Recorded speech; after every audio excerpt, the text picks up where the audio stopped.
नानक जी आए और संविधान दिवस के बारे में 2 शब्द रखे। नानक जी।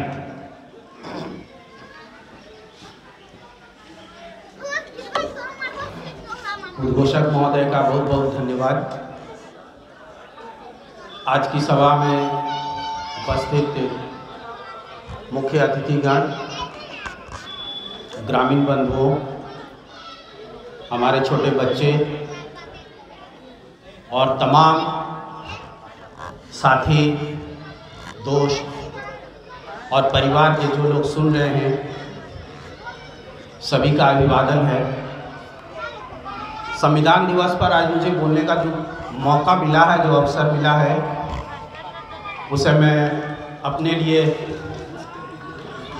खुद को धन्यवाद देता हूँ कि मुझे ये अवसर प्राप्त हुआ है। मुझे ये कहना है, मुझे ये बताना है संविधान दिवस के अवसर पर कि भारत को संविधान की आवश्यकता क्यों पड़ी। संविधान दिवस अर्थात संविधान जो बनकर तैयार हुआ हमारे भारत के लिए, यह संविधान बना क्यों, इसकी आवश्यकता क्यों पड़ी, क्या जरूरत थी कि भारत को संविधान दिया गया। उसके लिए हमको बहुत पीछे जाना पड़ेगा, इतिहास में हमें जाना पड़ेगा। और इतिहास में जब हम जाएंगे, खुद को झांकेंगे, देखेंगे, तो हम समझेंगे कि पहले तो ये बात समझ लीजिए कि किसी भी संस्था, किसी भी परिवार को, किसी भी राज्य को, किसी भी पंचायत को, किसी भी गांव को, किसी भी देश को चलाने के लिए एक नियम कानून की आवश्यकता होती है। और वह नियम कानून आपको अनुशासन में बांधे रखता है, आपको व्यवस्थित रखता है। आपके हर सुख दुख में वह कानून, वह नियम, वह व्यवस्था काम करता है। तो भारत के लिए यह नियम की आवश्यकता क्यों पड़ी, यह व्यवस्था की आवश्यकता क्यों पड़ी, यह कानून की आवश्यकता क्यों पड़ी, जिसे हमने संविधान नाम दे दिया। संविधान भारत का एक कानून है, सीधा समझिए, एक नियम है, एक व्यवस्था है जिसके तहत हमें कार्य करना है, जिसके तहत हमें चलना है, आगे बढ़ना है। और इसकी आवश्यकता क्यों पड़ी, भारत को संविधान की आवश्यकता क्यों पड़ी। जब हमारा देश गुलाम था, यानी 1947 के पहले यदि हम जाते हैं तो हम पाते हैं कि हम भारतीय कई जातियों में, कई धर्मों में, कई वर्गों में बटे हुए थे। और उन जातियों में से बहुत सारे ऐसी जातियां थी जिनका कोई धर्म ही नहीं था, जिसे न तो हिंदू धर्म में रखा गया था, न मुस्लिम में रखा गया था, जिसे इस्लाम धर्म कहते हैं, न इस्लाम में रखा गया था, न तो सिख में रखा गया था, न ईसाई धर्म में रखा गया था। तो वो जातियां थी कौन सी जिन्हें किसी भी धर्म में नहीं रखा गया था। एक तरफ लगा, यहाँ पर बहुत सारे जानकार मौजूद हैं, बहुत बच्चे मौजूद हैं, उनको ये समझना जरूरी है। संविधान समझने से पहले उनको यह जानना जरूरी है कि किन लोगों को धर्म में नहीं रखा गया था।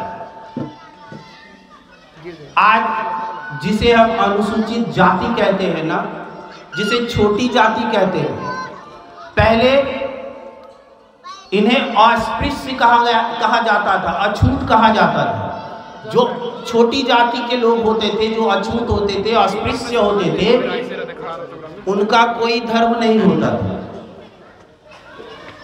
वो न तो हिंदू धर्म में थे, न ही मुस्लिम में थे, न ही किसी और धर्म में, किसी अन्य धर्म में थे। उन्हें कोई अधिकार नहीं था। कोई अधिकार का मतलब आपको समझना पड़ेगा। कोई अधिकार क्या, कोई अधिकार, आर्थिक अधिकार नहीं था, सामाजिक अधिकार नहीं था, राजनैतिक अधिकार नहीं था। यह आर्थिक अधिकार क्या होता है? आर्थिक अधिकार होता है यदि आप अपने पास बहुत अधिक धन रखते हैं, आप व्यापार करते हैं, आपके पास बहुत सारी जमीन जायदाद है, आपके पास धन है, वो होता है कि आप आर्थिक रूप से सशक्त थे। लेकिन पहले जो छोटी जाति के लोग थे, जिन्हें अछूत कहा जाता था, अस्पृश्य कहा जाता था, उन्हें जमीन रखने का हक नहीं था, उन्हें व्यापार करने का हक नहीं था, ये आर्थिक अधिकार में था। सामाजिक अधिकार यह था। सामाजिक अधिकार की बात यदि हम करें तो सामाजिक अधिकार में उन लोगों को जो छोटी जाति से थे, नीची जाति से थे, आज जिसे हरिजन कह दिया महात्मा गांधी जी ने, अनुसूचित जाति कह दिया, उनको समाज में, गांव में रहने का अधिकार नहीं था।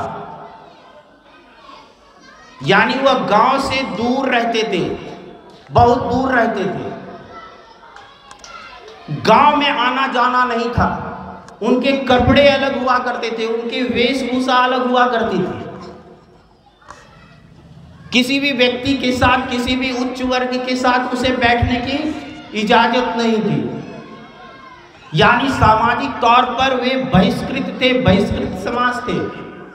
राजनीतिक अधिकार, आप बस इतना ही समझ लो कि यदि आपको आर्थिक अधिकार न हो, यदि सामाजिक अधिकार न हो, तो आपको राजनीतिक अधिकार कैसे मिल सकता है, कैसे प्राप्त हो सकता है? राजनीतिक अधिकार यानी आप चुनाव लड़ते हो। पहले चुनाव नहीं हुआ करता था, लेकिन मुखिया तो जरूर हुआ करता था, किसी गांव का दबंग मुखिया हुआ करता था। आपको वो अधिकार ही नहीं थे। यहां तक कि ये सामाजिक अधिकार नहीं था, आर्थिक अधिकार नहीं था, राजनीतिक अधिकार नहीं था, यहां तक कि शिक्षा का अधिकार नहीं था। यानी आप पढ़ नहीं सकते थे, आपको पढ़ने नहीं दिया जाता, क्योंकि यदि आप पढ़ लोगे, आप चीजों को समझ लोगे, तो आप अधिकार की बात करोगे। इसलिए शिक्षा से आपको दूर रखा जाता था, आपको शिक्षा का अधिकार नहीं था। तो आप, और इन सारे परिवेश में, इन सारे परिदृश्यों को, इन सारे संदर्भों को यदि आप सम्मिलित करते हैं, उसका अवलोकन करते, तो आप पाते हैं कि एक व्यक्ति इस धरती पर ऐसा हुआ जो अपने दम पर,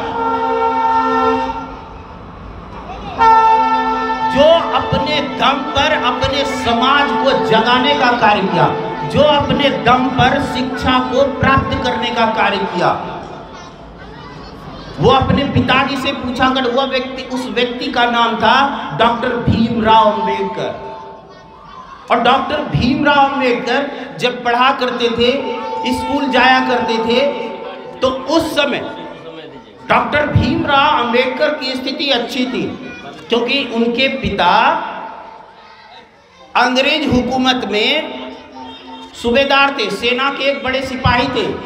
इसलिए कमोबेश उन्हें स्कूल में प्रवेश मिल गया, बड़ी मुश्किल से प्रवेश मिला था।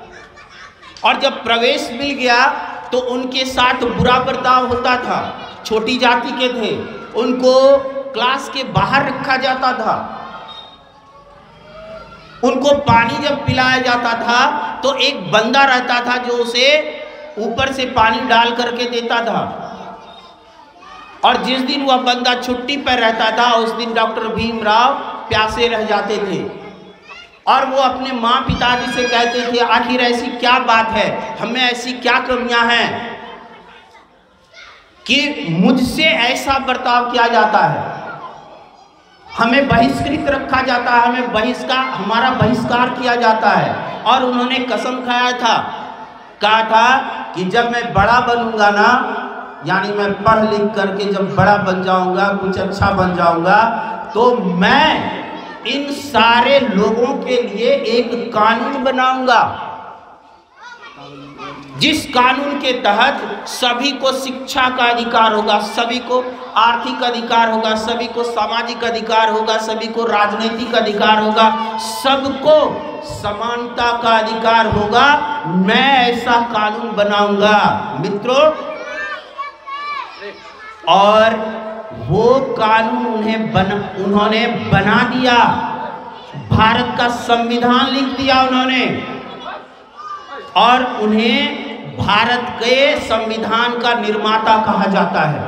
बना दिया उन्होंने, कानून बना दिया कि इस देश में हर कोई आजाद है, हर कोई अपने मन से अपने धर्म को मानने का अधिकार है,